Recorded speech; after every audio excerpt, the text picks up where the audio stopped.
Magandang araw, Hukom, at sa inyong lahat, Your Honors. May nakilala ka na bang taong sobrang bango? Yung tipong kahit saan siya magpunta, maiiwan yung amoy niya? Akala ko noon, imposible yun. Dahil lahat naman tayo nangangamoy kapag pinagpapawisan. Pero hindi ko inaasahan na may makikilala akong sobrang bangong tao. Ngunit lingid sa aking kaalaman, may tinatago pala siyang sikreto. Hukom, ako nga po pala si Ann. At nais kong ibahagi ang aking kwento tungkol sa aking hipag na nagbakasyon sa aming baryo.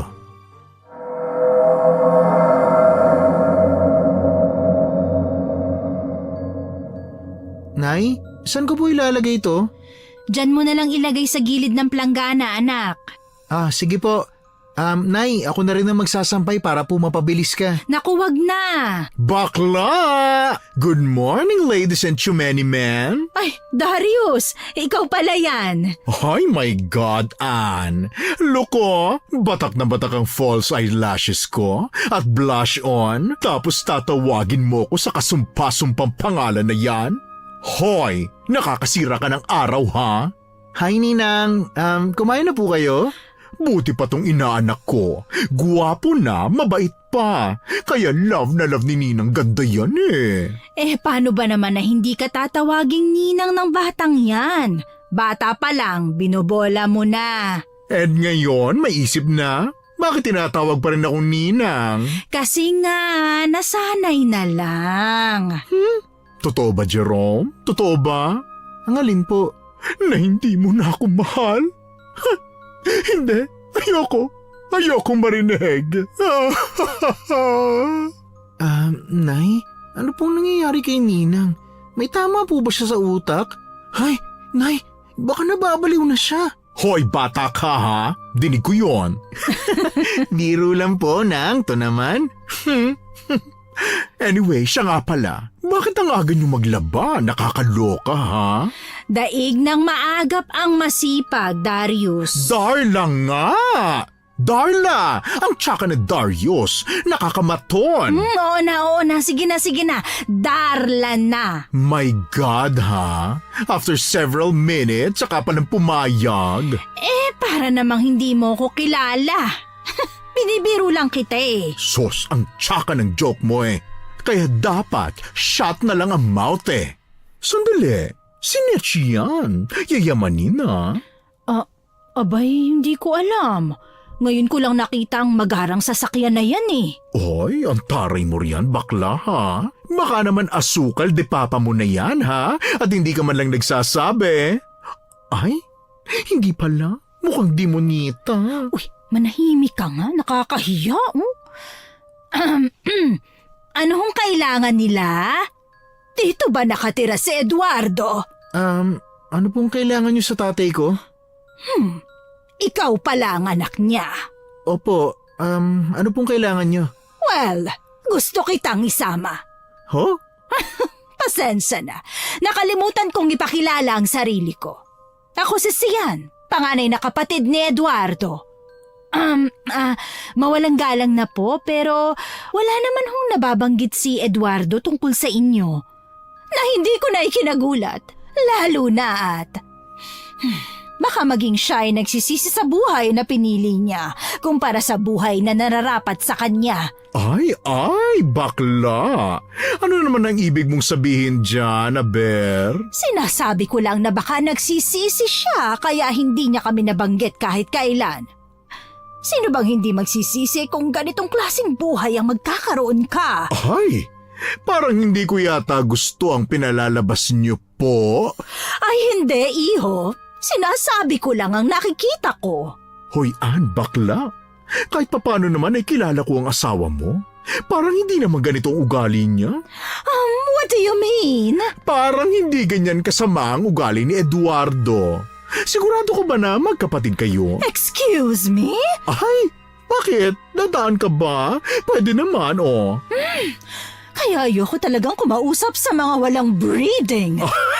Ay, sa tingin mo ba gustong-gusto kitang kausapin? Uy, Darla, tama na. bisita siya. Ay, naku bakla. Kung ganyan din naman ang ugali ng bibisita sa akin, mas gugustuhin ko na lang na huwag akong bisitahin, no? Tama naman si Ninang, Nay. Hindi ko alam na ganito mo pala pinalaki ang anak mo. Bastos! Namimili ho kasi ako ng gagalangin. Jerome, tama na yan.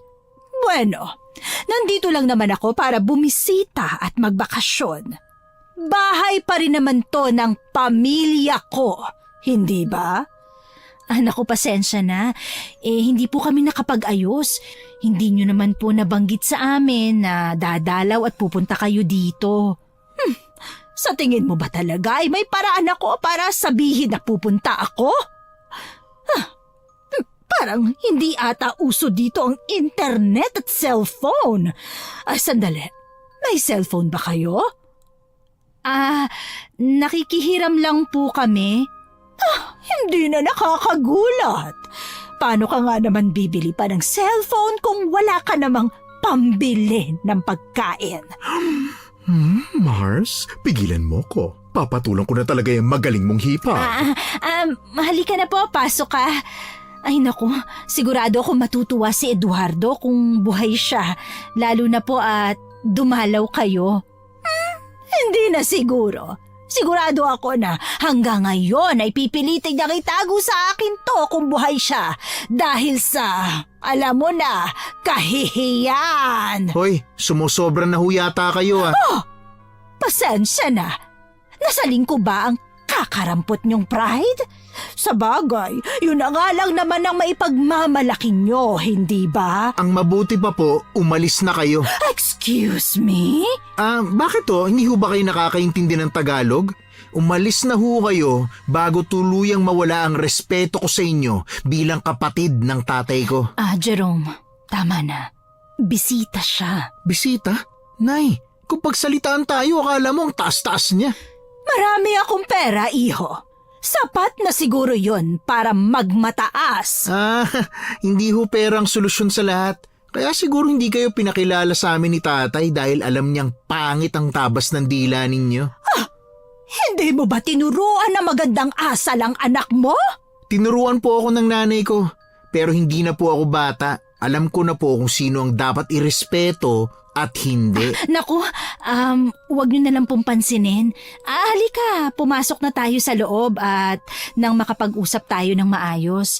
At saka para na rin makapagpahinga kayo kahit papano. Hindi naman na ako napagod sa biyahe, pero hindi rin ako sanay sa lugar na ito. Masyadong maalinsangan. Sus, na para bang hindi siya dito lumaki. Tama na, manahimik ka na, Darla. Oo na. Masyado ka kasing mabait Kainis. Ay nako, mauna na ako ha? Baka may masabi pa ako dyan at mag-init ang tainga ko. Salamat ha. Ay nako, pasalamat na lang talaga ang bruha na yan at mabait ka, no? Balak mo bang palitan si Mama Mary sa sobrang santa mo? Ay naku, ikaw talagang bakla ka. Puro ka talaga kalukuhan. Ay nako, basta. Kapag inaway ka niyang baklang yan, one call away lang ang maganda mong fairy godmother, okay? Oo na. Lakad na, umalis ka na. Humayo ka na at magparami. Hukom, nawala ang ngiti sa mukha ko habang hinahatid ng tanaw ang kaibigan ko nang makita ko ang mapaghamong paningin ni Ate Sayan na nakatutok sa akin. Kita ko pa ang bahagyang pag-iling niya bago siya pumasok ng bahay. Mabilis na lumapit sa akin si Jerome bago namin sabay na sinundan ang kanyang tiyahin papasok. At kita namin na hindi niya alam kung saan nilalagay ang mga gamit na dala, na ayon sa kanya ay mamahalin daw. Nang makapasok kami sa bahay ay nakaamoy kami ng mabangong amoy na kumalat sa hangin. Nagkatinginan kami ni Jerome dahil ngayon lang kami nakaamoy ng ganong klaseng amoy. Pinaghalong amoy ng mga rosas at hasmin na sa tingin ko ay nagmula sa babaeng kararating lang na nagpakilalang kapatid ng asawa ko. Grabe, sobrang sarap sa ilong ng pabango mo. I bet, hindi pa kayo nakakaamoy ng ganyan. Sa bagay, mamahalin Oo nga. Sapat na sa amin dito sa baryo ang sabon-sabon lang. Minsan nga kapag nawala ng sabon, kahit shampoo na lang. Napakasimple nyo talagang mag-isip. Nakasanayan na lang din po namin. Kumain ka na ba? Bakit? May ipapakain kayo sa akin? Pasensya na, katatapos ko lang din kasing maglaba kaya hindi pa ako nakahanda ng almusal. Magluluto pa lang ako ngayon. Gusto mong kumain? Pansin ko nga, mukhang napapabayaan mo rin ang pabangkin ko. Parang ang payat at wala sa tamang timbang. Hindi naman. Malakas kumain si Jerome lalo na kapag luto ko ang nakahain. Gano'n naman siguro talaga kapag anak paborito ang mga luto ng nanay. Baka kasi luto mo lang ang natitikman. Hindi na ako magtataka kung paborito nga niya ang mga luto mo kung ganon. Mawalang galang na ho Kailan ho kayo babalik sa pinagmulan nyo? Anak, ano ka ba? Bakit? Ayaw mo ba ako rito? Hindi mo ba gustong makasama ang tiyasiyan mo? Gusto ko naman ho sana. Kaya lang kung babastusin nyo yung nanay ko, mabuti pa, lumayas na ho kayo. Lumapit ako kay Jerome at hinila siya para patigilin sa pagsasalita. Sabay kaming pumasok sa kusina bago ko inutusan ng anak na bumili muna ng itlog at kahit hotdog sa tindahan para sa almusal ng bisita. Habang abala ako sa pagpapaapoy ng kalang de kahoy, ay naaamoy ko pa rin ang pamilyar na pabango ni Ate Sayan. Napalingon ako at nakitang nasa tabi ko siya at pinapanood ako sa ginagawa. Hinarap ko siya ng nakangiti, ngunit dahan-dahang nawala yon dahil sa nakikitang kaseryosohan sa mukha niya. Hindi ko talaga akalain na matitiis ni Eduardo na makita kayong naghihirap. Hindi naman ganun yon, ate. Maginhawa ang buhay naming mag-anak nung buhay pa si Eduardo. Kaya lang, tuluyang bumagsak nung magkasakit siya at tuluyang tumigil sa pagtatrabaho. Mabuti naman at walang pinagkakautangan ng asawa mo. Sa awa naman po ng Diyos, wala namang lumalapit dito para maningil. Laking pasasalamat ko rin at mabuting bata si Jerome at hindi nasilaw sa marangyang buhay na dati niyang naranasan. Alam mo, Ann, hindi dapat narito si Jerome. Alam ko naman na deserve ng anak ko magandang buhay. Kaya lang, siya na lang din ang meron ako. Di ko yata kakayanin kung mawawala siya sa akin at hindi ko makakasama. Pero nanay ka, ayaw mo bang makitang makaangat ang anak mo? Alam mong hindi ganitong buhay ang bagay sa anak mo. Mayaman ako, maraming pera. Kaya kong pag-aralin si Jerome nang walang iniisip. Ate, pero alam mong tama ako, Ann. Wala akong balak na masama sa pamangkin ko. Gusto ko lang tulungan ang nag-iisang anak ng nag-iisa kong kapatid. Hindi po ako magdidesisyon yan. Ayokong pangunahan ang anak ko sa mga landas na gusto niyang puntahan o tahakin. Pero alam ko na kaya mong payuhan ang anak mo. Alam mong sa'yo siya makikinig. Gaya nga ng sinabi ko, malaki na si Jerome. Ayokong pangunahan siya sa mga desisyon niya sa buhay. Ano pa bang aasahan ko sa iyo? Mananatiling mga walang pangarap sa buhay ang mga katulad niyo. Magkano ang pinakamalaking pera na nahawakan mo, ha? 1,000? Mga 2,000 po. 2,000? 2,000? Hindi na nga kasya ang halaga na yan sa mga pagkain na kinakain ko. Gusto mo bang magaya sa iyo ang anak mo? 2,000 ang pinakamalaking nahawakan? Hindi ako agad nakasagot sa tanong ng aking hipag nang makarinig ako ng mga yabag kasabay ng sigaw ng aking anak. Alanganin kong tinuloy ang aking niluluto habang si Ate Sayan naman ay bumalik na lang sa sala na parang walang nangyari. Kita ko sa gilid ng aking paningin na bahagya niya pa kaming sinilip na mag-ina bago tuluyang bumalik sa sala. Nay, Bakit ho ganun makatingin yung pangit na yun? Alam mo naman yan, hindi ba? Iniinsulto na naman ba niya kayo? Anak, hindi naman yun. Anong hindi naman yun? Nay naman, kilala po kita. Baka nga po pinagtatakpan mo lang siya para wala ng gulo eh. Hindi nga, anak. Pinag-usapan ka lang namin. Ha? Ano hong sinabi niya? Jerome, gusto ka niya kasing pag-aralin? Mag-aralin? Parang imposible naman po yata yun, Nay. Totoo, gusto ka niyang pag-aralin, anak. Pero parang hindi ko pa rin po gusto, Nay. Parang may kapalit eh. Nay? Tama ako, no? Meron ngang kapalit yan, ano? Sasagutin niya ang pag-aaral mo sa kahit na anong universidad na gusto mo, anak. Sa kahit na anong kurso ang gusto mo. Nay, ano nga po yung kapalit? Sasama ka sa kanya. Ayos muntik na ako mauturo na. Anak, gusto lang ng tiyahin mo na mas makilala ka at umasenso ka. Hindi niya na ho kailangan gawin na kunin ako para lang pag-aralin, Nay. Baka gusto niya lang na mag-focus ka sa pag-aaral. Hindi ba matagal mo nang gusto na makarating sa Maynila? Gusto ko nga ho yun, Nay. Pero yung kasama kayo. Anak, hindi pwede yun eh. Pero Nay, bakit naman po hindi? Pangarap ko talagang pumunta sa Maynila at doon makapagtrabaho. Pero dapat kasama kita, syempre. Hindi pwede ang gusto mo. Dahil hindi ako para doon. Saka medyo may edad na rin naman ako. Baka mas lalo lang ako magkasakit kung doon ako sa Maynila titira, hindi ba? May pera na po tayo nun, Nay.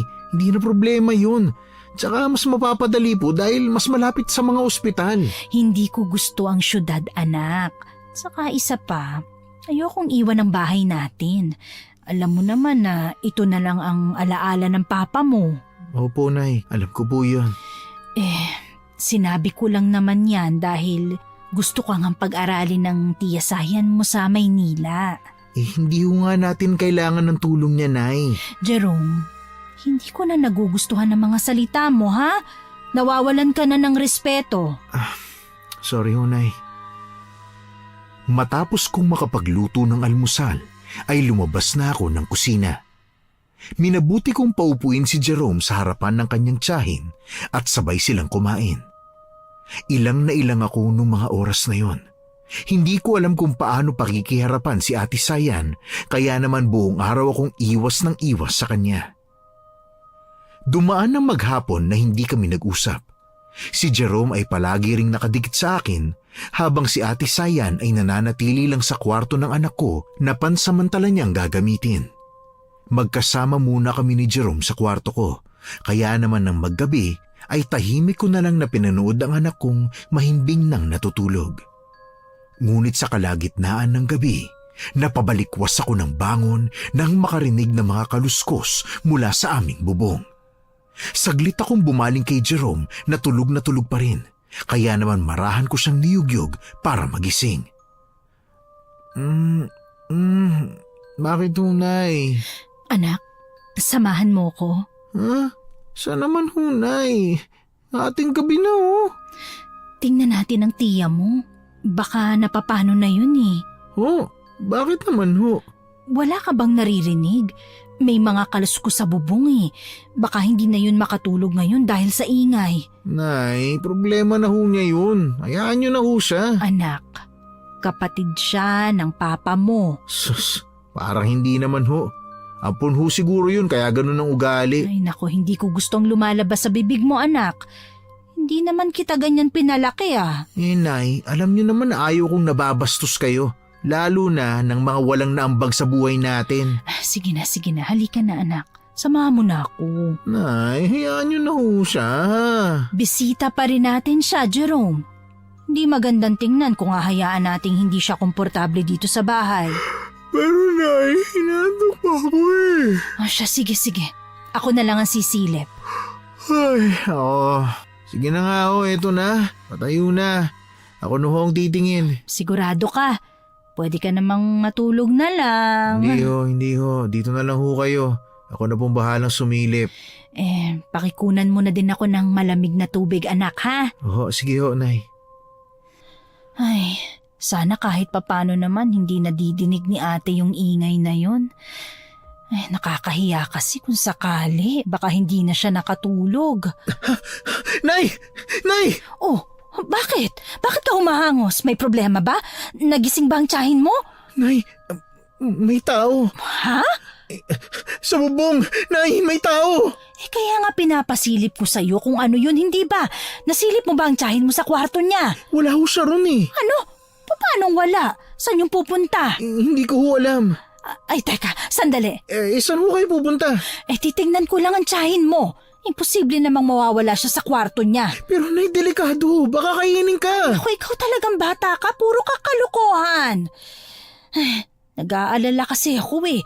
Kung ano na nangyari doon. Naku Nay, sasama ng ugali nun. Baka hanghali mo pong matakot sa kanya, no? Hindi na ako magugulat kung isang araw ay mapikon mo ang tiyahin mo. Nay, nagsasabi lang naman ako ng totoo. Walang personalan. Ay, ewan ko sa yung bata ka. Diyan ka na muna, ha? Ako na ang titingin doon sa labas. Pero Nay, wala nga po siya. Paano wala? Gabing-gabi na. Saan naman pupunta ang tiyahin mo? Isama mo pa na wala naman siyang kakilala o kaibigan man lang dito. Paano naman ho magkakaroon ng kaibigan yun? Napakasama ng ugali. Jerome, mamaya nandyan lang pala siya sa tabi-tabi at nakikinig sa atin. Isipin pa no na tinuturuan kita ng hindi magandang asal. Pero Nay, ano bang akala niya sa akin? Batang musmus na hindi nakikita ang kapangitan ng ugali niya? Ay naku, manahimik ka na nga lang. Halika na sa labas, tingnan natin. Hukom, sabay kaming lumabas ng kwarto ni Jerome.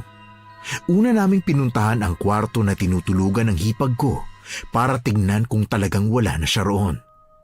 Pagbukas pa lang namin ng pinto ay mabilis na kumalat ang pamilyar na amoy niya. Ngunit nung tiningnan namin ang loob ng kwarto ay wala kaming nakita kahit anino ni Ate Sayan. Nang mabigo sa kwarto ay nagpunta ako sa banyo, ngunit wala rin siya doon. Bigo akong napaupo sa mahabang sofa habang ang anak ko naman ay pinipilit akong pabalikin sa pagtulog hanggang sa makarinig kami ng mga kaluskos mula sa yero naming bubong. Nagkatinginan kami ni Jerome at unti-unting nangilabot nang mawala ang ingay ng mga kuliglig at tanging ang mga alulong ng aso na lang ang aming naririnig.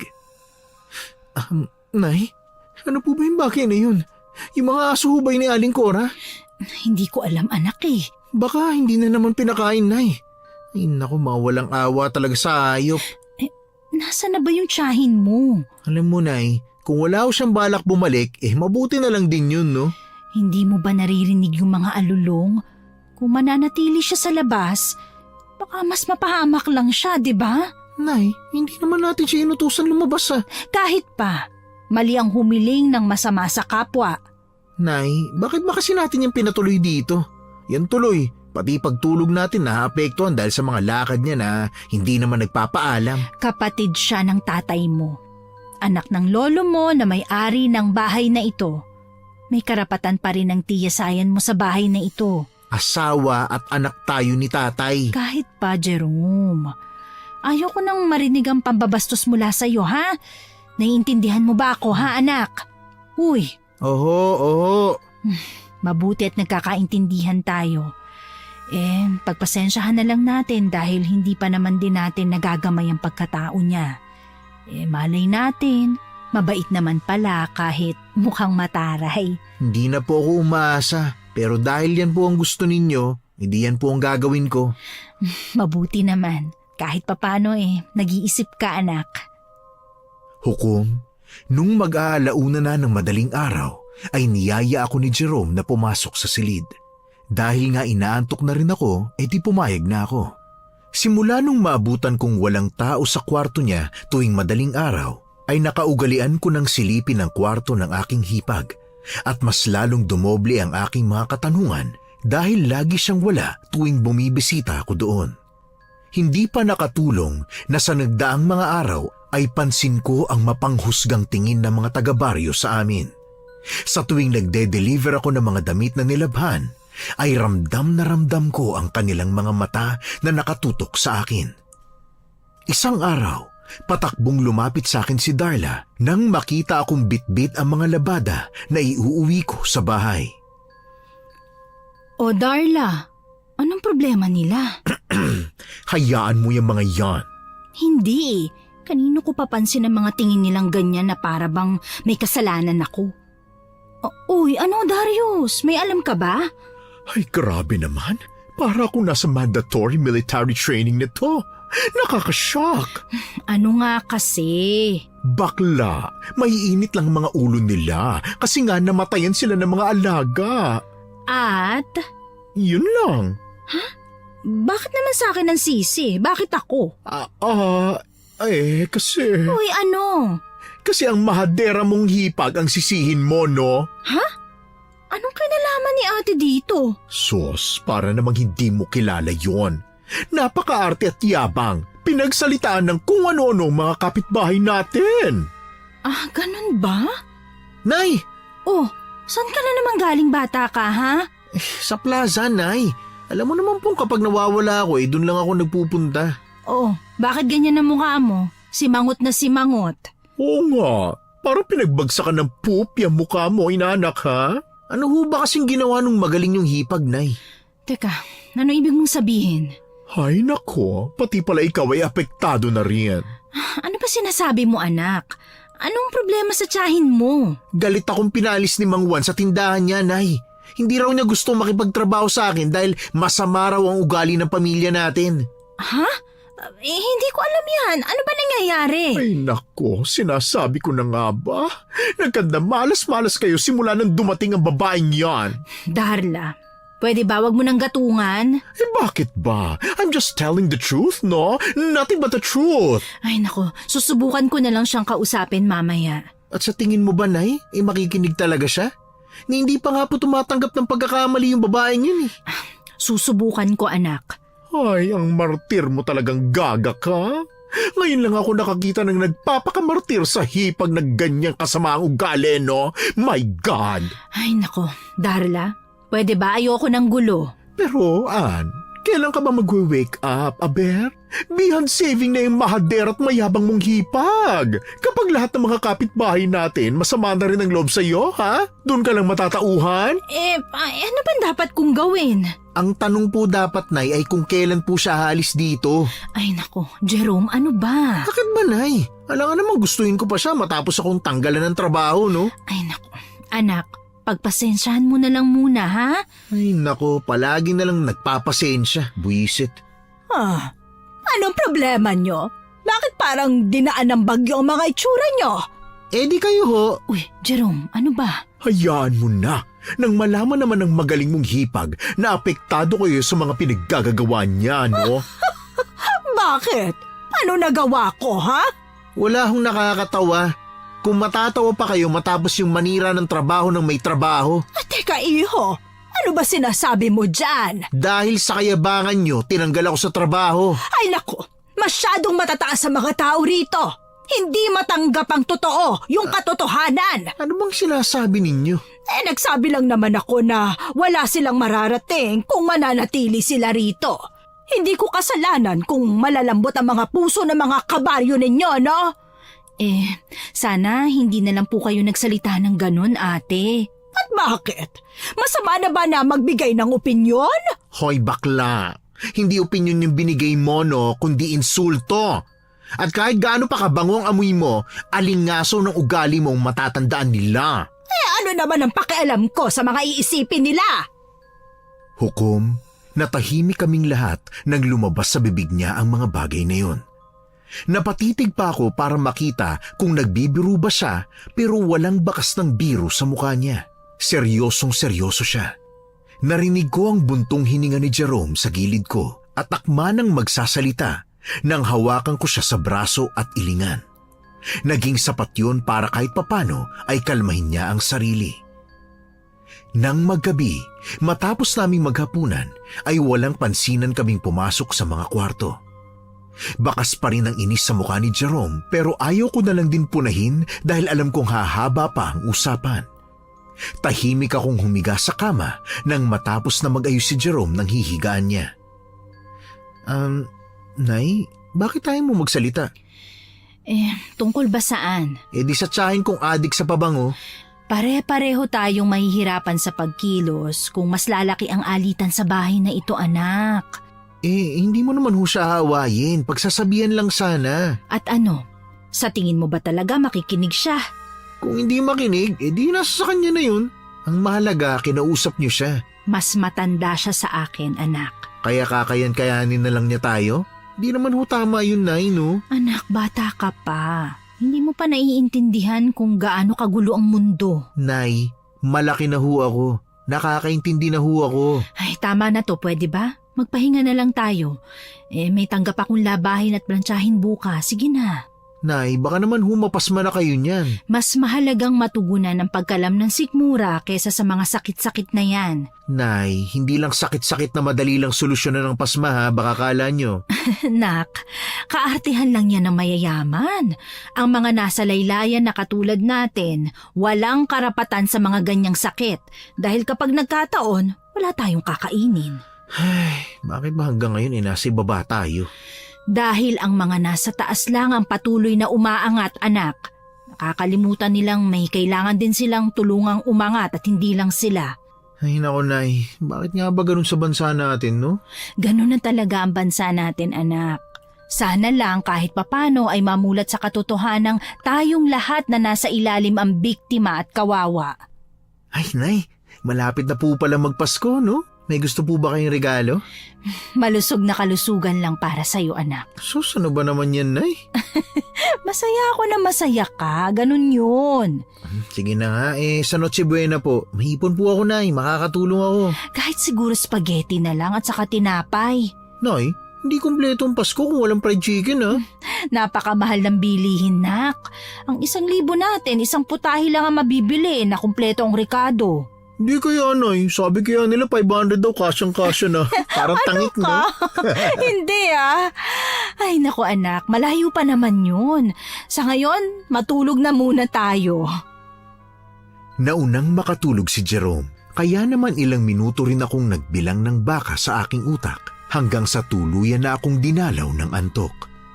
Ngunit di nagtagal, unti-unti akong nagmulat ng mata dahil naalimpungatan ako sa mahihina ngunit mariing kaluskos na naririnig ko sa aming bubungan na para bang pinipilit tanggalin yun.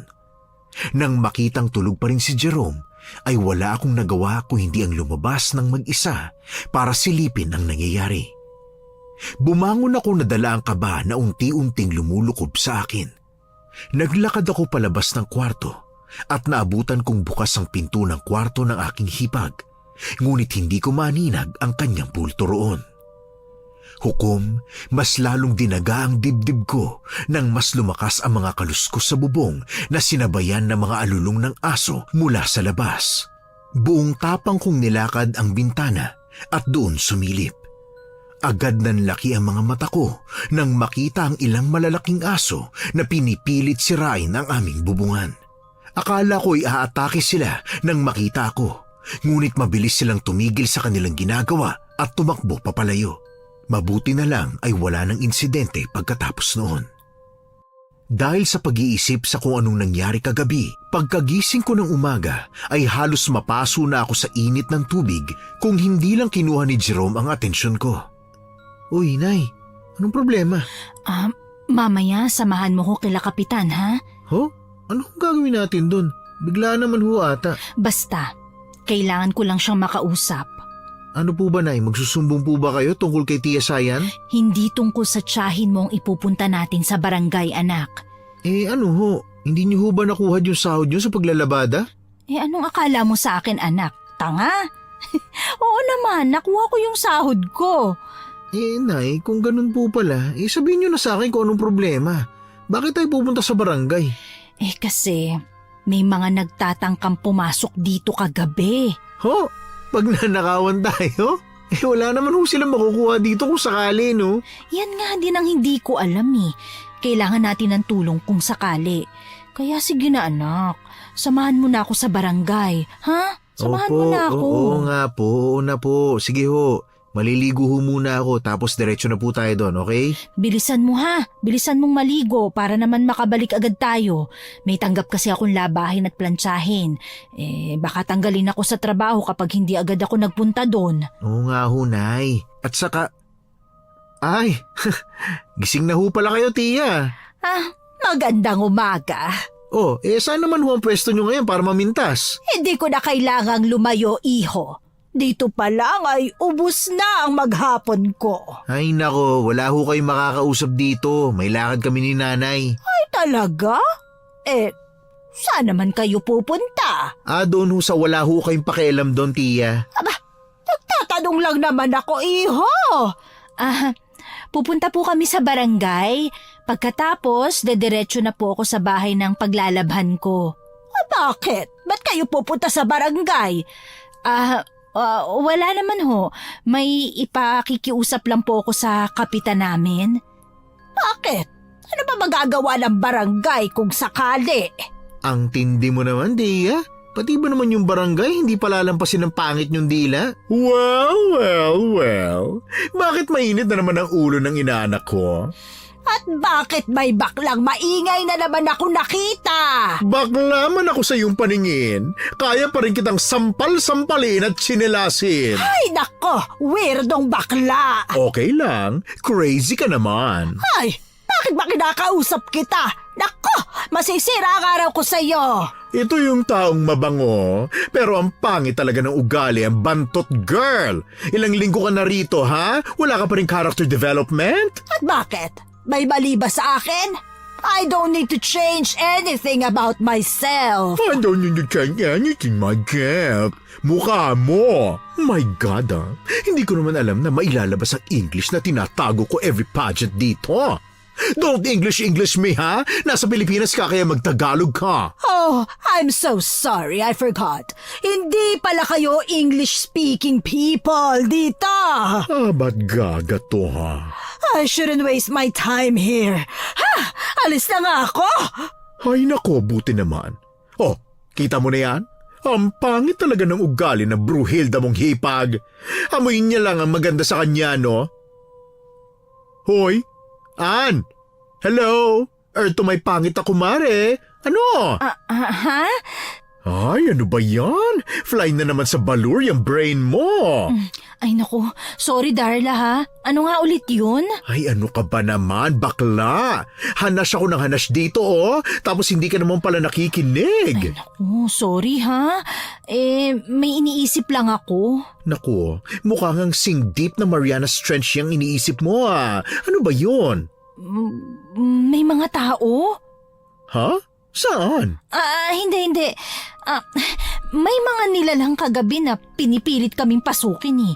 Sinisira nila yung bubong na para bang may balak silang kunin. Ha? Ay, nakakaloka yan, ha? Seryoso ako, Darius. Oh, ano mga oras yan, Mama? Bakit hindi mo ko tinawag? Alauna na yun eh. Sigurado kung kasama mo na si James Reid sa panaginip mo ng mga oras na yon. Gaga, iba na to, no? Dapat tinawag mo ako. Hindi ko na naisip yun eh. Alam mo na, syempre nataranta ako. Natakot din ako. Oh, paano? Ano nangyari? Ganito, sumilip ako sa bintana at nakita nila ako. Ano ba naman yung bakla? Putol-putol ang chika! Nabibitin ng Diyos mong friend! Tuloy mo! Tumakbo sila palayo. Mabilis kasi silang naging mga aso. What? Nakakaloka, ha? Ano yan, comics? May asuhang? Tapos ako si Darna na magliligtas sa'yo? Ay naku, seryoso ako. Yan ang iniisip mo kanina pa? Oo. Natatakot ako eh. Paano kung bigla silang bumalik ulit at makuha na nila kung anong balak nilang kunin? Diba? Oh, ano ngayon ang balak mo? Hihingi ako ng tulong kay Cap. Baka may mga tanod na pwedeng magpatrol dito tuwing gabi, diba? Sa tingin mo ba talaga ay gagalaw ang barangay ng walang lagay? Well, very wrong ka dyan, bakla. Hindi naman masamang magbaka sakali, diba? Ay, naku, ewan. Ay, sama ko na nga kayo. Malay ninyo, may mabihag na tanod sa beautiful face ko at tulungan kayo. Sige, salamat ha. Ayan, ayos. Nay, halika na po. Sige, tara na. Ay, mabuti pa nga, inaanak. At mukhang nadedelikado kayo rito. Kaya nga po baka malooban pa kami. Buti sana kung malooban lang. Paano kung kainin kayo, no? Ninang naman bakit naman may kainan nang naganap? Ay! Kainan? Ay, naku bakla. Pigilan mo sarili mo. Huh? Ay naku, tama na nga yan. Halina kayo't na makapunta kila Aling Pasing ng maaga at magpapalaba pa yun. Hindi mo sinabi ang buong kwento sa anak mo? Ayokong mas mag-alala siya at saka matakot. Pero malalaman pa rin naman niya yun Lalo na't pupunta tayo sa barangay. Ano ka ba? Hayaan ko na lang na ron niya malaman. Ay naku, hindi ginagamit ang brains. Ewan ko talaga sa'yo. Hindi na kami nagabalang kumuha pa ng tricycle dahil malapit lang naman ang bahay namin sa tanggapan ng barangay. Naabutan namin doon si Kapitan Tiago. May kausap ng mga tanod habang nakaupo sa kanyang sariling lamesa. Agad naming naagaw ang kanyang atensyon, kaya naman mabilis siyang tumayo at naglakad papalapit sa amin, bago tinanong kung ano ang sadya namin sa kanyang opisina. Sinimulan kong ikwento kung anong problema. Napansin ko na bahagyang natigilan si Jerome habang nakikinig. Ngunit kagaya ng inaasahan, ay tinawanan lang kami ng kapitan. Hindi siya naniniwala sa aking mga kwento. At walang sabi-sabing tinaboy kami sa kanyang opisina habang pinagtatawanan din kami ng kanyang mga tanod. Bigo kaming lumabas ng tanggapan pero agad kami natigilan nang makita ang isang lalaking may edad na nakatingin sa amin ng diretsyo habang nasa harapan niya ang lagayan niya ng taho. Nakaupo ang matandang lalaki sa gilid ng barangay hall. Darius, Jerome, gusto niyo ba ng taho? Ay naku, masarap yan, Mare. Lalo na kung mainit-init. Ikaw anak, gusto mo ba? Opo, Nay, gusto ko po. Sige. Tay, pabili po ng 3. Tay. Tay, taho po pabili. Ayos lang po ba kayo? Hoy, bakla, anong nangyayari? Bakit nakatulala sa'yo si Father Dear? Tay. Kailangan niyong ingatan ng mga sarili niyo. Ho? Naamoy ko siya sa inyo, kaya kailangan niyong mag-ingat. Teka, ano hong sinasabi niyo? Ano hong naamoy? Ay, Darla, amuyin mo nga ako. Amoy putok ba? Gaga, wala no. Kailangan niyong mag-ingat. Ho? Para saan ho? Nagsisimula na silang maningil at hindi sila titigil hanggat walang kabayaran na nakukuha. Sandali lang ho. Ano hong kabayaran? Wala naman po kaming utang Hindi niyo ba alam ang utang na iniwan ng asawa mo? Wala ka ba talagang alam sa bagay na ito? Wala hong utang si Eduardo. Wala naman ho siyang nabanggit sa akin noon. Dahil takot siya. Lolo, saan naman matatakot yung tatay ko? Ang tapang-tapang niya. Sa mga hindi natin kalahi. Mag-iingat kayo dahil nagsisimula na sila. Nababaliw na ho ba kayo? Uy, Jerome, ano ba? Ayusin mong pakikipag-usap mo. Nay, nagtatanong lang naman ho ako Hindi magandang pakinggan yung tanong mo. Ay, nako, sorry ho, sorry. Tay, ano ho bang ibig niyong sabihin? May mga aswang. Naghihintay lamang ng utos niya para kayo ay salakayin at atakihin. Pero wala ho kaming maalalang ginagawa namin sa kanila na masama. Bakit ho kami aatakihin? Iha, hindi mo ba talaga alam ang tunay na trabaho ng asawa mo habang nabubuhay siya? Ano ho? Hindi ko kayo maintindihan. Ano ho ba sinasabi niyo? Shucks! Ano ba ito? More drama. Plot twist after plot twist. My God! Ano pong alam niyo? Sabihin niyo sa akin. Ano pong problema niyo sa tatay ko? Bakit niyo ba siya sinisiraan, ha? Iho, maniwala ka. Wala akong balak na manira. Gusto ko lang na alam niyo kung sinong dapat niyong pagkatiwalaan. Hindi ko maintindihan. Wala naman hong nabanggit yung asawa ko nung naghihingalo siya. Dahil alam niya na mali ang trabahong pinasok niya. Ha? Ano pong trabaho ang sinasabi niyo? Siya ang nagde-deliver ng mga laman loob ng mga hitman sa isang sindikato. Ano? Imposible ho yung sinasabi niyo. Mabait ho si tatay at mapagmahal. Mabait at mapagmahal na ama. Gagawin ang lahat para sa anak niya na nag-aaral. Isang huwarang ama, ngunit hindi isang mabuting tao. Halika na nga, Nay. Umalis na nga ho tayo rito. Sinisiraan lang niya si tatay. Sagutin mo ko, iho. Anong mapapala ko sa paninira sa isang taong matagal ng patay, aber? Anong makukuha ko sa hindi pagsasabi ng totoo? Pero sino ho ba kayo? Bakit niyo ho alam ang ganitong mga bagay? Dahil katulad lang din ako ni Eduardo noon. Ginusto ko rin na mabigyan ng maayos na buhay ang pamilya ko. Kaya humawak ako sa patalim at nakipagkasundo sa sindikato. Pero unti-unti akong nilamon ng konsensya, kaya kusa akong kumalas at nagtago. Naging dahilan yun kung bakit nagkaroon ako ng utang sa kanila. At ang pamilya ko ang ginawa nilang kabayaran. Ibig sabihin, inatake ng mga aswang ang pamilya niyo? Oo, kaya simula noon ay pinangako ko sa sarili kong tutulungan ko ang mga nangangailangan, ang mga nagiging bulag katulad ninyo. Bakit ho hindi kayo magsumbong sa pulis? Sa tingin niyo ba talaga ay paniniwalaan ako ng mga pulis? Anong isusumbong ko sa mga yon, ha? Na nakita kong harap-harapang kinain ng mga aswang ang anak kong umiiyak. Ang asawa kong nakatitig sa akin habang sinisip-sip ang dugo niya. Sa tingin mo ba ay hindi ako matatawag na baliw kung ikukwento ko ang mga bagay na yon? Diyos ko! Yun ho ba ang mga gagawin nila sa amin? Sa nasaksihan kong buhay niyo noon ay malaki ang nakuha ni Eduardo sa kanila. Kaya sigurado kong malaki rin ang sisingilin nila. Kaya mag-iingat kayo. Hindi basta halimaw ang makakalaban niyo. Bakit ho? Ano po bang sinasabi niyo? Dahil bangkilan ang kaaway niyo. Ha? Ano naman yung bangkilan, Tito? Ang bangkilan ay isang uri ng aswang na kilala sa kanilang taglay na ganda at alindog.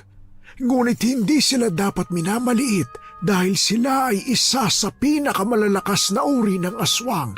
Lubha silang kinatatakutan ng ibang mga uri ng aswang.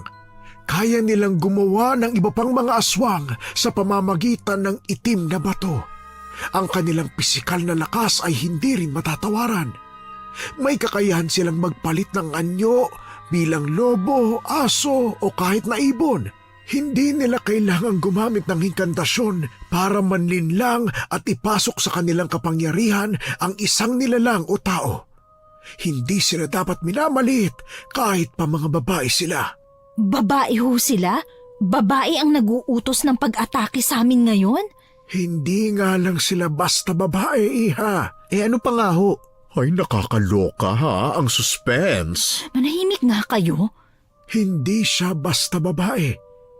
Dahil kasama niyo siya sa bahay. Si Tita Sayan?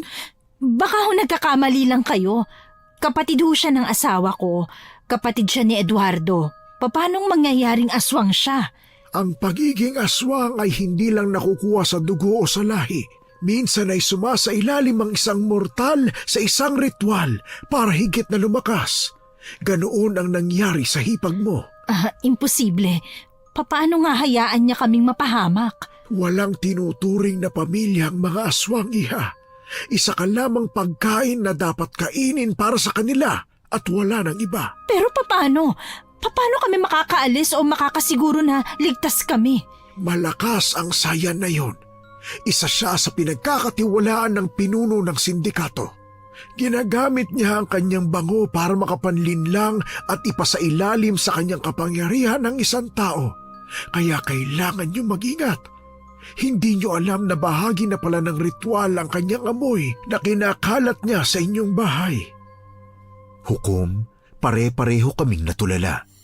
Kahit nung tuluyan na umalis ang matanda, ay hindi pa rin pumapasok sa isip ko ang ideyang aswang ang panganay na kapatid ng aking asawa. Hindi ko na namalayan na napahigpit na ang hawak ko sa kamay ng aking anak dahil sa takot sa maaari naming kahantungan sa oras na makauwi kami ng bahay. Umuwi na sa kanilang bahay si Darla, kaya kaming dalawa na lang ni Jerome ang nagpatuloy sa paglalakad papunta sa bahay nila Aling Pasing. Saktong tanghalian na noong mga oras na yon, kaya pinakain muna kami ng matanda bago magsimula sa labahin. Pagkatapos kumain ay tahimik kaming nagpahinga bago namin sinimulan ang pagtatrabaho. Nay, sa tingin niyo po ba totoo yung sinasabi ng matanda kanina? Hindi ko alam anak kung sino ang dapat kong paniwalaan eh. Pero paano kung totoo yun, Nay? Ano pong gagawin natin? Nahahati ang isip at puso ko, Jerome. Sa kagustuhan kong protektahan ka at sa kagustuhan ko na igalang siya bilang panganay na kapatid ng tatay mo. Nay, nandito lang ho ako ha. Hindi tayo mag-iiwanan, anak. Poprotektahan ko rin ho kayo, pangako. Sabay nating bantayan ang isa't isa. Oo, Nay. Hindi ko ho kayo pababayaan. Pero hindi ko pa rin maunawaan kung paano nagawa yun ng tatay mo. Kung totoo nga yung sinasabi ng matandang yun. Siguro dahil sa pagmamahal niya po sa atin. Pero hindi naman tayo nang hingi ng magharbong buhay, hindi ba? Sapat na ang simple, basta kasama natin siya. Parang hindi niyo naman ho kilala si tatay. Ibinibigay niya ang lahat para sa atin. Ang lahat ng bagay na gustuhin natin, hindi ho ba? Dahil sa kagustuhan niyang yun. Tingnan mo ang kalagayan natin ngayon. Ano mong oras pwede tayong mamatay? Pero hindi naman ho yung ginusto ng tatay eh. Kahit pa, kung sana nakontento na lang siya. Nay naman. Mahal ko ang tatay mo, anak. Pero hindi ko gustong ginawa niyang ito. Naintindihan ko po. Ay, tapusin na natin ang mga labahin para makapagpahinga na tayo at makauwi na. Pero Nay, paano pag nandun na si Tita Sayan? Magkunwari kang walang alam, ha? Ha? Paano? Burahin mo sa isip mo ang mga nalaman mo ngayong araw. Pero Nay... Makinig ka sa akin at para sa iyong bagay na ito. Hindi ko po yata kayang magkunwari at umarte, Nay. Kakayanin mo yan, anak. Para maligtas ka at mabuhay. Nay, hindi na inis ang nararamdaman ko sa tuwing naalala ko si Tita Sayan, kundi galit na. Kailangan mong tatagan ang loob mo. Tibayan mo. Pero Nay, natatakot din po ako eh. Hindi, anak. Kakayanin mo yan. Pero paano po kung makahalata siya, Nay? Kaya nga kailangan mong bantayan ang bibig mo para hindi ka mahuli. Naiintindihan mo ba, ha? Oo, Nay. Hindi ko pinahalata sa aking anak ang sarili kong nerbiyos nung mga oras na yon. Kaya naman nang matapos kami sa trabaho nung araw na yon, ay tahimik na naming tinahak ang daan pauwi. Laking pasasalamat ko nang walang bumungad sa amin na tao pagpasok ng bahay. Kaya naman malayang napaupo si Jerome sa mahabang sofa. Parang lantang-lanta habang pinagtutuunan ko naman ng pansin ang pagluluto ng pwede naming hapunan. Halos manigas ang katawan ko nang maamoy ang pamilyar na bango ni ate. Pasimple akong humugot ng hininga bago ko siya hinarap ng may ngiti sa labi. Naabutan ko pang napatayo si Jerome sa pagkakaupo, bakas ang gulat at takot, pero agad kong sinenyasan na kumalma. Ate, may kailangan ka ba? Wala naman. Tinitingnan ko lang kung ano ang niluluto mo. Bakit? Nagugutom ka na ba? Kung nagugutom ako, kaya kong pakainin ang sarili ko. Ganun ba? Hindi ko kailangan ng luto mo para kumain, Ann. Pasensya na ha. Nag-aalala lang ako na baka gutom ka na eh. Hindi naman magtatagal eh. Babalik na ako ng Amerika. Saglit ka na lang pala rito? Kaya nga gusto kong kausapin mo si Jerome para sumama na sa akin. Ate, ayaw niya kasi talaga eh. Hindi ko gustong pilitin ang anak ko sa mga bagay na hindi niya gustong gawin. Masyado ka malambot, alam mo ba? Wala pa akong nakitang ina na sunod-sunuran sa kagustuhan ng anak. Ate, kaming dalawa lang ni Jerome ang magkasama sa buhay. Ayoko naman na lumaki siyang malayo ang loob sa akin dahil sa pagpilit ko sa mga gusto kong mangyari sa buhay niya. Saka isa pa ate, gusto ko rin kasi siya rito. Ayoko mang aminin pero ayokong malayo sa akin ang anak ko. Malambot kang ang tunay. Mas maganda na rin ang ganun, hindi ba ate? Mapagsasabihan niya ako ng mga gumugulo sa kanya. Ngunit, hindi ka kakatakutan. Hindi ko kailangang katakutan, Ate Sayan. Sapat na sa akin na irespeto ako ng anak ko. Ramdam ko na nagtagal ang tingin niya sa akin. Kumabog man ang dibdib ko, ngunit hindi ko yun pinahalata hanggang sa matapos na akong magluto ng hapunan at kumain na kami ng sabay-sabay. Kapansin-pansin ang titig ni Jerome sa kanyang tiyahin habang kumakain siya. Kaya naman pasimple ko siyang sinipa sa ilalim ng lamesa na nagpabalik ng atensyon niya sa pagkain kaharap. Katulad ng dati ay ganoon ang nangyari matapos naming kumain ng hapunan. Pumasok na kami sa kwarto at nagsimulang magpahinga. Napabalikwas ako sa pagkakahiga ko nang magising akong wala si Jerome sa hinihigaan niyang banig. Nagmamadali akong lumabas ng silid habang unti-unting kinakain ng kaba ang aking dibdib. Mas lalong dumoble yun nang makitang bukas ang kwarto ni Ate Sayan at walang tao roon. Tuluyan akong nakalabas ng bahay. Jerome? Jerome, anak! Nasaan ka? Jerome! Ay, nasan na bang batang yun? Jerome! Nay! Anak, akala ko kung ano na nangyari sa'yo eh. Si Tia. Anong ginagawa niya riyan? Bakit? Amoy na amoy yung pabango niya, Nay. Na para bang pinipilit ako sumama. Ayos ka lang ba? Hindi ko alam pero hindi ako naapektuhan. Paano? Ayos ka lang, ha? Oo, ayos lang ho ako, Nay. Jerome!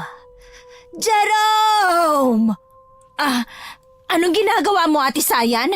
Jerome, sumama ka sa akin, Jerome. Hindi mo makukuha sa akin ang anak ko. Hindi ako papayag na makuha mo siya. Bakit hindi tumatalab? Bakit hindi ka lumalapit sa akin, pamangkin? Tumigil ka na, Ate Sayan. Manahimik ka! Mananatili kang mahirap! Ikaw ang tumigil dahil hindi kailanman sasama ang anak ko sa'yo. Ha!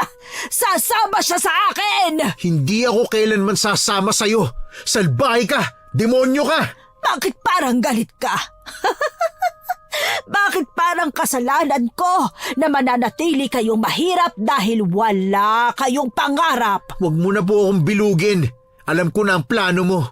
Kung ganon, ay hindi ko na pala kailangan magtago sa mahinang katawan ng tao. Jerome, mag-iingat ka. Hindi natin alam kung anong klaseng halimaw ang kaya niyang gawin. Handa na ako sa kahit ano, Nay. Hindi ako magpapatalo. Kahit papano pala ay nakakatuwa ang tapang na makita sa'yo. Manahimik ka! Mula sa puno sa harapan ng bahay namin, nakita ko ang unti-unting pagbabago ng anyo ni Ate Sayan. Tumilos ang kanyang mga kuko habang ang mga mata ay nanlilisik. Ang mga pangil ay humaba.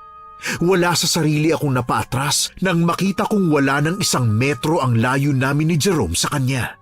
Mabilis niya akong nahawakan sa leeg na agad napigilan ni Jerome. Galit na nakatingin sa anak ko ang halimaw habang nakangising hawak-hawak ako sa leeg.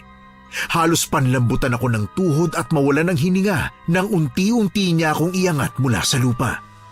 Merong nakapaligid sa kanyang malalaking aso na animoy sabik sa karne at inaamoy-amoy ako. Bitiwan mong nanay ko! Madali akong kausap, Jerome. Kung susundin mo ako, ay hindi mapapahamak ang nanay mo. At ano? Hayaang lapain niyo ako? Utang ang binabayaran niyo. Utang ng ama mo. Na kapatid mo! Tunay at purong kapatid mo si Papa, kaya hindi ko maintindihan kung bakit mo ginagawa sa amin to.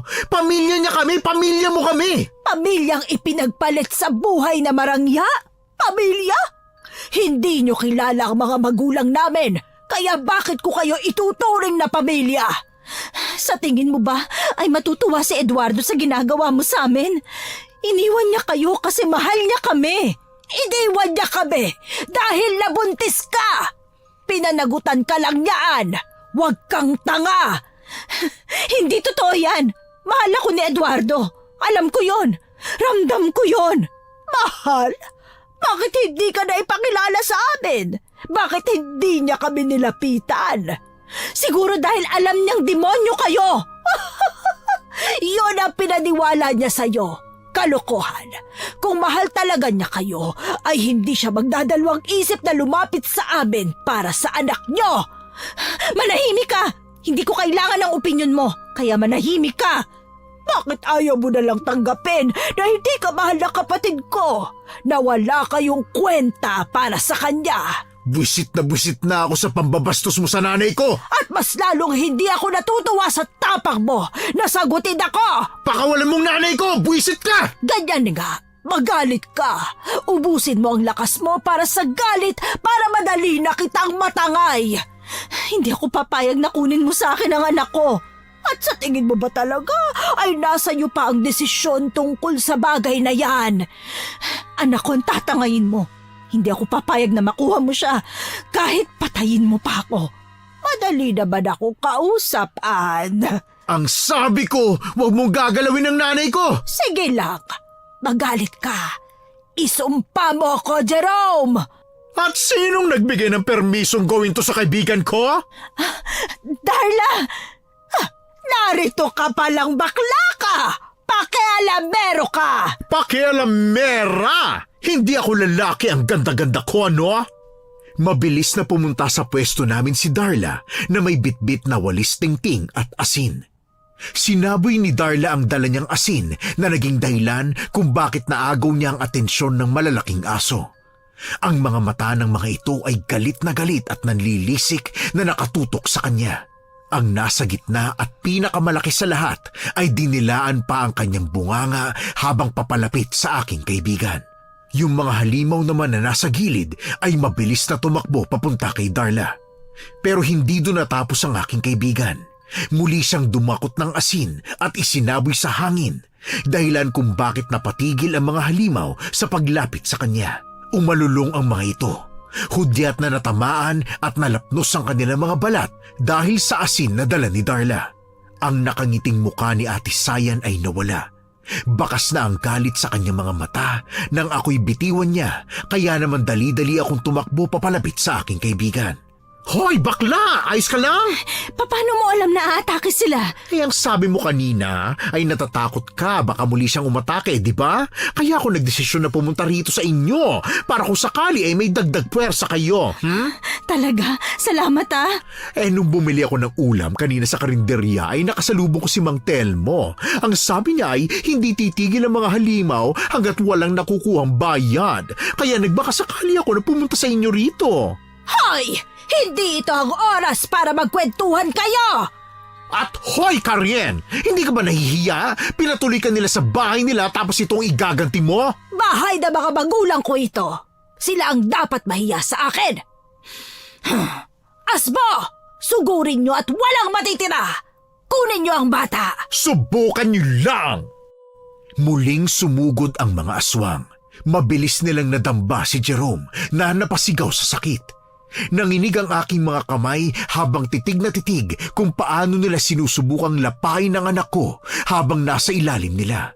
Kinuha ko sa kamay ni Darla ang hawak niyang walis tingting bago ko hinampas ng napakalakas ang halimaw na nakadagan sa anak ko. Alulong nila ang maririnig sa buong paligid kasabay ang pagtama ng mga hampas ko gamit ang walis tingting at ang pagsaboy ko ng asin sa mga halimaw na yon. Ngunit hindi doon nagtapos ang lahat, hukom. May isang malaking aso pa ang lumapit at walang seremonyang hinila ang katawan ni Jerome. Bago pa ako makagalaw at makaatake, ay umulan ng pulbos na amoy asupre. Nakita ko sa aming likuran si Mang Telmo habang may bitbit na supot na siyang hinagis niya sa mga halimaw. Hindi ko akalain na magigialam ka na naman, tanda! Hanggat hindi kayo tumitigil sa pag-atake sa mga taong walang laban ay mangingialam ako. Ano bang mapapala mo sa pagtulong sa kanila? Wala na ang pamilya mo dahil sa'yo, hindi ba? Hindi ko kasalanan ng pagkawala ng pamilya ko.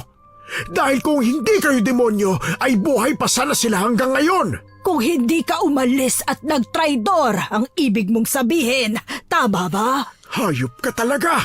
Hayop kayong lahat! Dapat sa inyo'y maubos at mamatay! Hindi nyo kakayanin kung ikaw lamang ang papatay sa amin! Wala kang kakayahan na gawin ang bagay na yun! Matanda ka na! Simula nang mamatay ang pamilya ko ay isinumpa ko sa libingan nila na ipaghihiganti ko sila. At sa tingin mo ba, kaya mong gawin ang bagay na yon? kaya mong panindigan ang pangako mo na hindi naman matutupad. Itinatak ko ang galit ko sa inyo. Kahit kamatayan ko pa ang kapalit, ay papatayin ko kayo.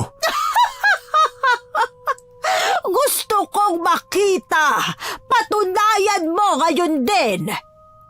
Mang Telmo! Lumayo ka sa kanya. Ako na ang tatapos nito. Tatapos? Baka naman magpakamatay ka. Hangal! Hindi ako mamamatay hanggat hindi ko nauubos ang lahi nyo! Lapastangan ka! Mabilis na humarang sa amin si Mang Telmo na para bang pinoprotektahan kami sa posibleng pag-atake ng malalaking aso na naghihintay pa rin sa utos ng kanilang amo. Pansin ko ang higpit ng pagkakahawak niya sa supot na hindi ko alam ang laman. Mabilis na sumalakay ang mga halimaw, sabay-sabay pa ang mga ito, ngunit hindi siya natinag at saka naghagis muli ng pulbos na amoy asupre. Kusang napahinto ang mga aso. Alulong nila ang maririnig sa buong paligid, ngunit hindi doon natapos ang pag-atake ni Mang Telmo. Nang sandaling mahawakan ng mga halimaw si Jerome at pinipilit na hilahin papalapit sa kanila, ay mabilis at walang pag-aalinlangan na hinagis ni Mang Telmo sa mata ang pulbos na dala niya sa mga halimaw. Ay, grabe lo ha! Napakagaling niyo po, natalo niyo sila! Hindi kayo dapat magpakasiguro. Siguradong babalik sila. Pero lo, natalo niyo naman po sila eh. Hindi ko sila tuluyang mapabagsak. Buhay pa ang kanilang pinuno. Sigurado akong babalik sila. Pero ano ang maaari naming gawin? Kailangan niyo maghanda. Maging alerto sa lahat ng oras. Kung ganun po, may mga bagay po ba na pwede naming gamitin laban sa kanila? Ang asin at bawang ay may mga mabibisang pangontra laban sa mga aswang at anak ng dilim. Bongga! Sabi ko na nga ba tama ako, buti nagdala ako ng maraming asin. Isa pa ay apoy. Pwede kayong gumamit ng apoy. Pwede rin kayong gumamit ng mga rosaryo at saka ng holy water. Yun ang pinakamaiging proteksyon. Anak, kunin mo ang lahat ng sinasabi ni Tatay Telmo. Mas mabuting handa tayo sa kanilang pagsalakay. Ana, Po, bakit ho? May problema ho ba? may nais akong ipakita sa iyo. Ito. Ano ho yan? Notebook? Ano ho ito? Anong laman nito? Makakasagot yan ng mga tanong kung bakit hinahabol kayo ng mga halimaw. Ano pong ibig niyong sabihin? Buksan mo na lang kung handa ka ng malaman. Ay, grabe! Pasuspense ng pasuspense! Ay, akin na nga yung bakla! OMG! Bakit? Ano bang meron? Ano nakasulat dyan? Ano yan, Nay? Hindi. Wala to, Jerome. Wala. Wala lang. Ano ba yan? Ano ba yan, Darla? Para kang tanga. Patingin nga. Ay, sabi ko nang wala to. Hindi to important, no? Hoy bakla!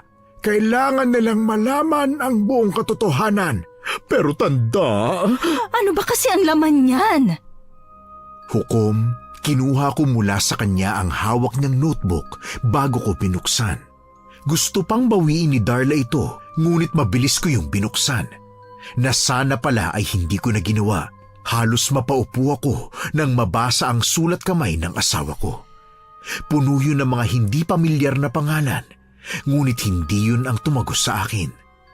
Gumawa si Eduardo ng kasulatan na kapag hindi siya nakabayad sa pagkakautang, ay anak namin ang magiging kabayaran. Tumulo ang luha sa mga mata ko.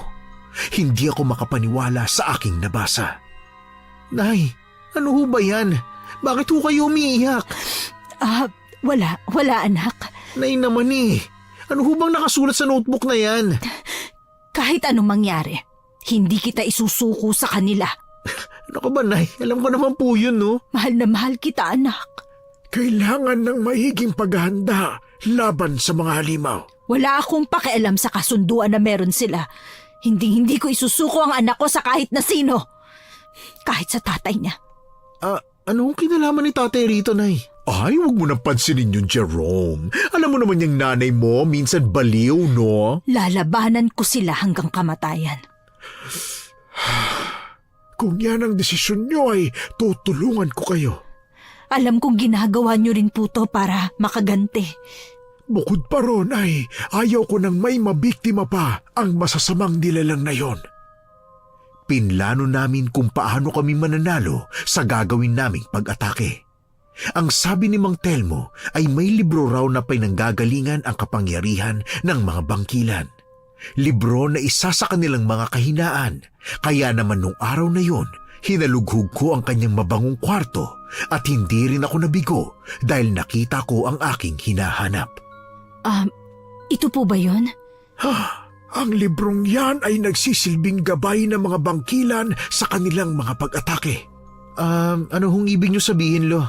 Diyan nagmumula ang mga kaalaman nila tungkol sa mga engkantasyon at mga ritual na ginagamit nila para makatalo at makapatay ng kalaban. Ay kung ganun pala, edi napakaengot naman ng saya na yan para iwan yan sa bahay niyo, no? Marahil ay hindi niya iniisip na paghihinalaan natin siya o kaya naman ay malaman natin na kahinaan niya ang librong yan. Paano natin to magagamit laban sa kanya? Apoy ang pangunahing kahinaan nila, kaya yun din ang tuluyang makakatalo sa kanya. Kung ganun po, susunugin ko ang librong ito? Tama ka, Iha. Ngunit sana ay hindi na umabot sa punto na magtagumpay siyang gawing aswang si Jerome para siya ay humalili kay Eduardo sa pagbabayad ng utang. Hindi. Hindi ko ho yun hahayaang mangyari. Magkamatayan man. Pero hindi ko isusuko sa kanya ang anak ko. Ay, nakakatuwa ang tapang mayroon ka, Iha. Ngunit hindi mo dapat sila minamaliit, ha? Dahil kaya niyang pasunurin ang mabababang uri ng aswang sa kanyang mga kagustuhan. Wala po akong pakialam, Tatay Telmo. Sinisiguro ko na tayo ang mananalo.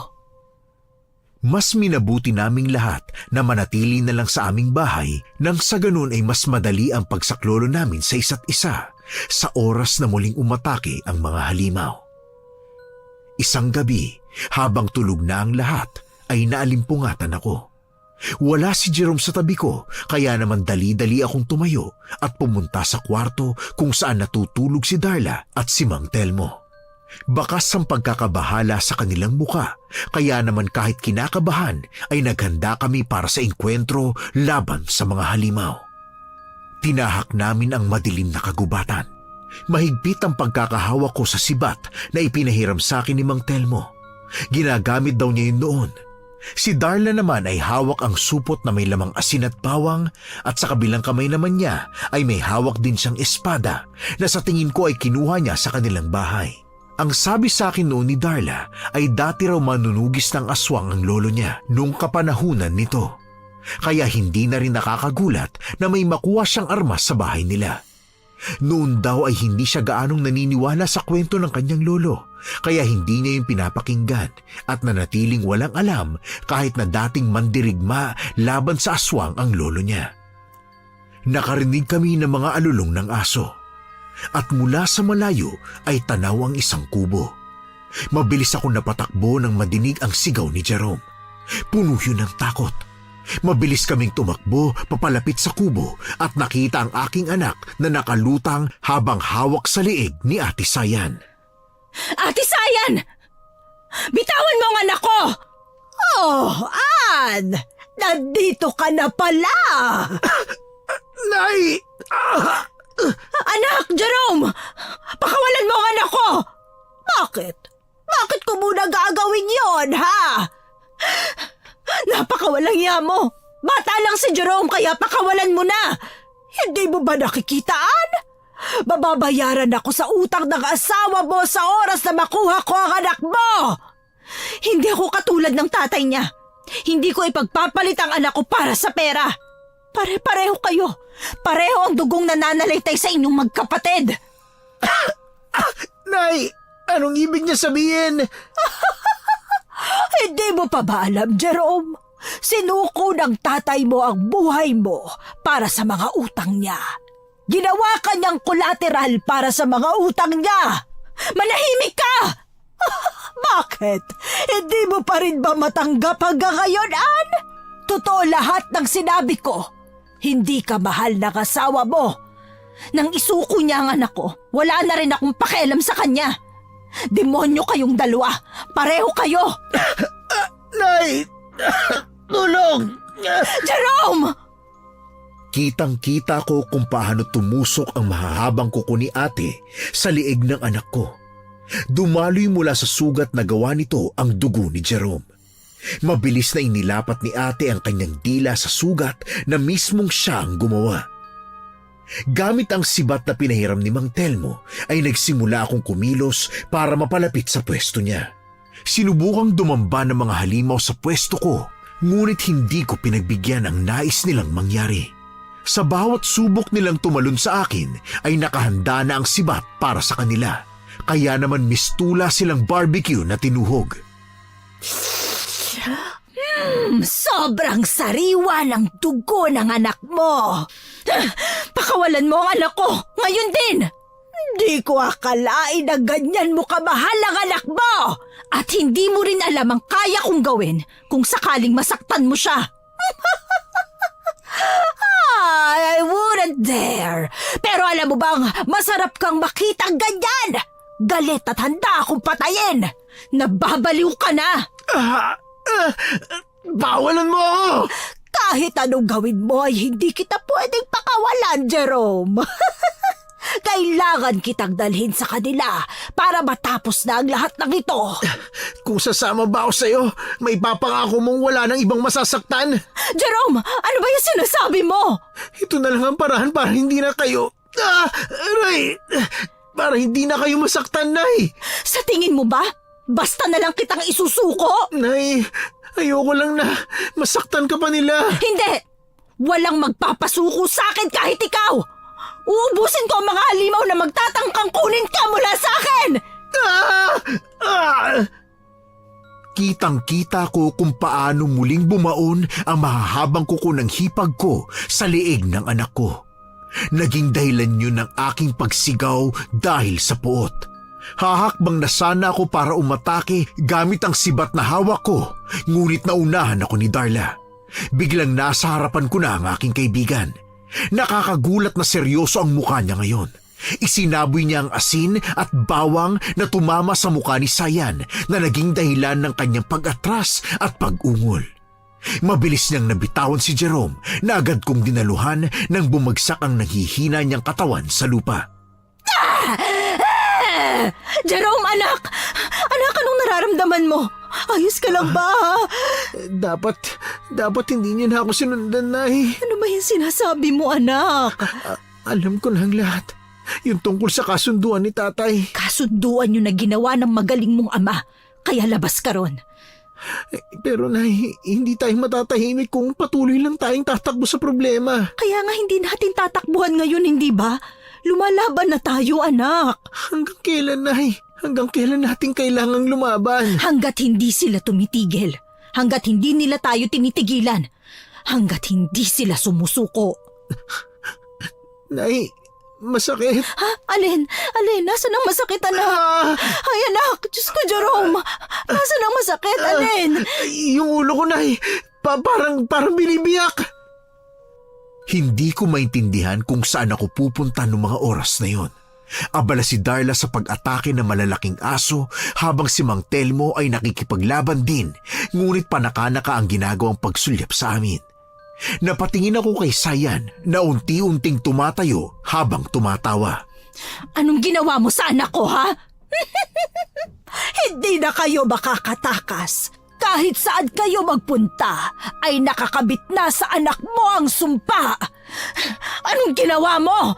Unti-unti na siya magiging katulad namin, Ann. Wala ka nang magagawa. Napakasama mo! Ann! Bilisan natin! Baka kaya pa nating pigilan! Hindi mo na siya maililigtas, Ann. Nilapatan ko na siya ng ritual kanina. Isama pa ang dugo kong kanyang natikman. Simula pa lang yan. Maya-maya, uhaw na rin siya sa dugong sariwa. Katulad ng iyo. Walang iya ka! Papatayin kita! Hindi ako papayag na mabuhay ka pa! Hindi na ako nag-isip. Sinugod ko na siya. Hindi ko ramdam ang sakit kahit tumama sa braso ko ang isa niyang kuko. Iniwas-iwas ko ang sibat at tumama yun sa balikat niya. Nagliyab sa galit ang mga mata ng aking hipag habang umaagos ang maitim na dugo. Ngunit nawalan na ako ng pakialam. Habang nakikita ko ang anak kong nasasaktan, ay mas dumoble ang galit na nararamdaman ko. Dumamba ako sa pinakamalapit na halimaw. Tinara ko ang sibat sa mata ng halimaw. Alulong nito ang narinig sa buong kagubatan. Hingal man ay muli akong tumayo ng tuluyan kong mapabagsak ang halimaw. Wala sa loob akong naglakad papalapit kay Ate Sayan na bakas ang galit sa mga mata. Akin ang batang iyon! Hindi mo na siya pwedeng iligtas! At sino ka para sabihin sa akin ang bagay na yan? Walang personalan, Ann. Kabayaran lang sa utang niyo ang kinukuha ko. Utang yun ng kapatid mo. Kaya bakit mo kailangang idamay ang anak ko? Alam mo na ang sagot sa tanong na yan, Ann! Na hindi ko matatanggap. Magkakamatayan tayo bago ko isuko sa'yo si Jerome. Ilang sandali na lang, Ann, ay matutulad na siya sa amin. Wala ka nang magagawa. Kung mapapatay kita, sigurado akong hihinto ang bagay na ginawa mo. Kung, Ann, kung mapapatay mo ko. Pero kahit na anong gawin mo ay hindi mo ako mapapatay. Ang mga tao ay mananatiling mahihina. Mas mababa kaysa sa amin.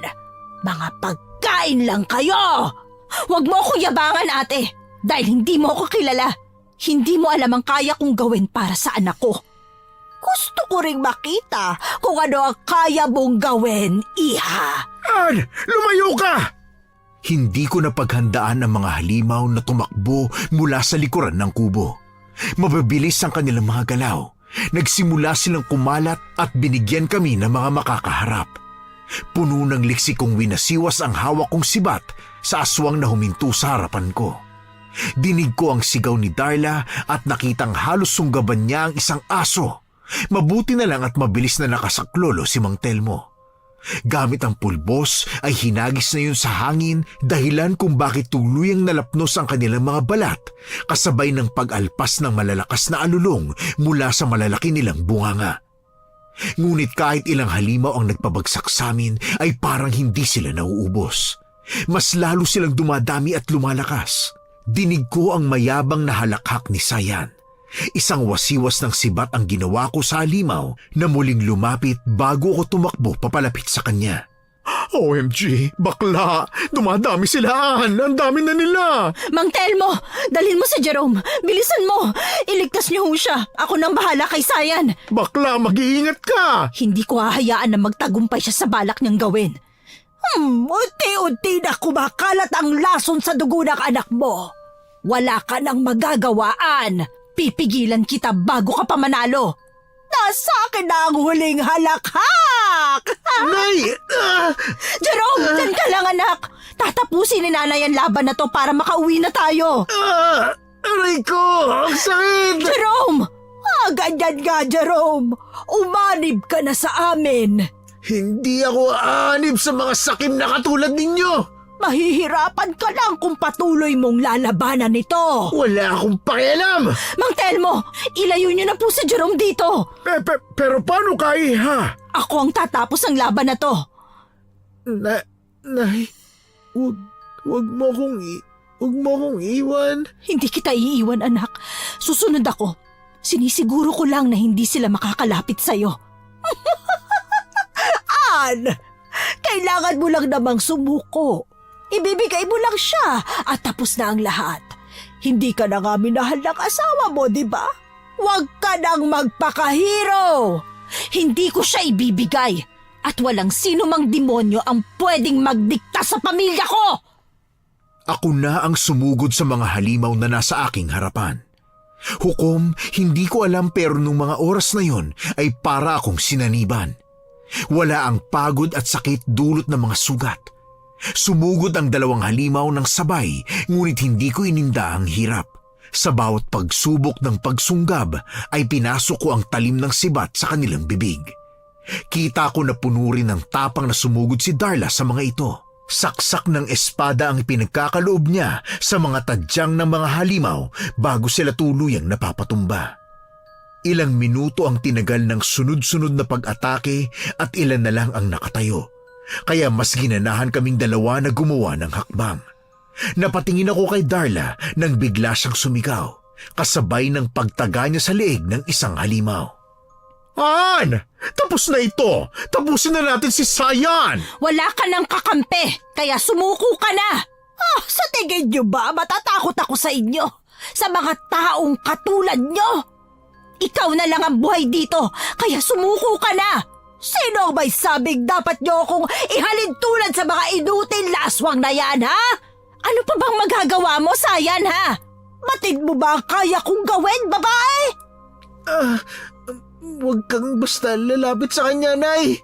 Gagamitin niya ang amoy niya para linlangin ka! Isang bagay na napakadaling iwasan!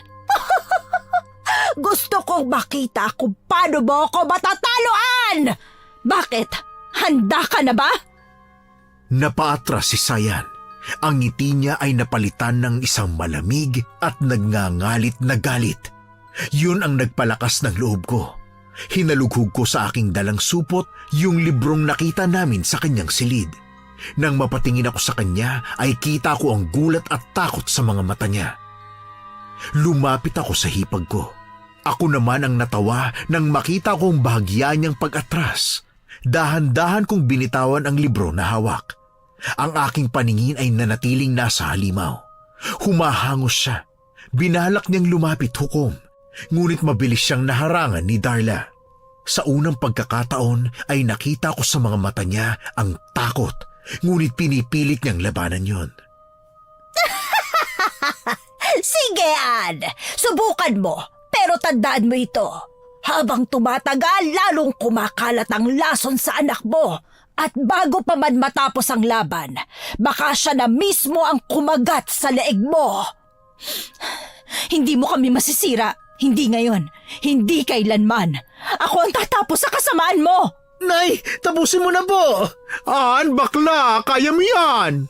Sunugin mo na ang libro nang matapos na ang kasamaan niya! Hindi niyo ako matatalo! Huwag kang makikinig sa kanya, Nay! Sunugin mo na!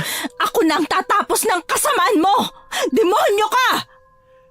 Hukom, hinagis sa akin ni Darla ang posporo na dala niya. Mabilis ko yung sinalo bago ako tumingin kay Sayan na pinipilit na lumapit sa akin, ngunit hindi yun hinayaan ni Darla. Lumuhod ako sa harapan ng libro at kiniskis ang isang stick ng posporo bago ko yung dinikit sa pahina ng libro. Mabilis kong narinig ang sigaw ni Sayan. Alulong niya lang ang naririnig namin. Habang tinutupok ng apoy ang libro, ay unti-unti siyang napaluhod dulot ng panghihina hanggang sa tuluyan na siyang nakahandusay sa lupa. Hindi pa rito matatapos ito! Mahina ka na, Sayan. Wala ka nang magagawa. Natalo niyo man ako, pero may susunod pang aatake sa inyo! At katulad na nangyari sa iyo ngayon, papatayin ko siya dahil hindi ako papayag na makuha niyo ang anak ko.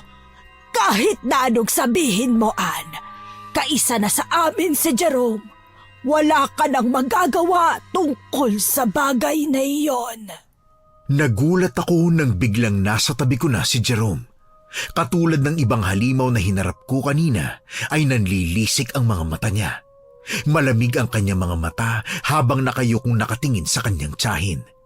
Halos mapatakip ako ng bibig nang bigla siyang lumuhod at tinarak ang kanyang mahahabang kuko sa halimaw niyang tiyahin. Isang alulong ang pinakawalan ni Sayan bago tuluyang mawalan ng malay. Titig na titig ako sa anak kong may mahahabang kuko at matatalas ng ngipin. At habang tinititigan ko siya, hindi ko mapigilang hindi maluha na umagaw ng kanyang atensyon. Bakas ang lungkot sa kanyang muka, kaya naman hinila ko siya papalapit sa akin at niyakap. Ramdam ko ang mga bisig niya na yumakap din sa akin pabalik. Nay? Anak, huwag kang mag-alala. Hindi kita iiwan.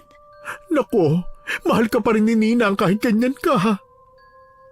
Kahit halimaw na ako? Anak, hindi. Ang pagiging halimaw ay wala sa itsura, kung hindi nasa puso. Mabuti kang bata, anak. Kaya kahit ganyan ang itsura mo, hindi ka magiging halimaw sa paningin ko. Ikaw ang nag-iisa kong anak, Jerome. At poprotektahan kita sa lahat. Yun ang napatunayan ko sa mga nagdaang araw na kasama ko si Jerome. Walang pinagbago ang anak ko, kaya mas lalo kong niyakap ang ideya na hindi lahat ng halimaw ay halimaw. Maraming salamat, Hukom, Your Honor, sa pakikinig sa aking kwento. Inaalay ko ang kwento kong ito sa lahat ng mga magulang na walang sawang nilalaban at minamahal ang kanilang mga anak para itaguyod sila sa mabuting paraan.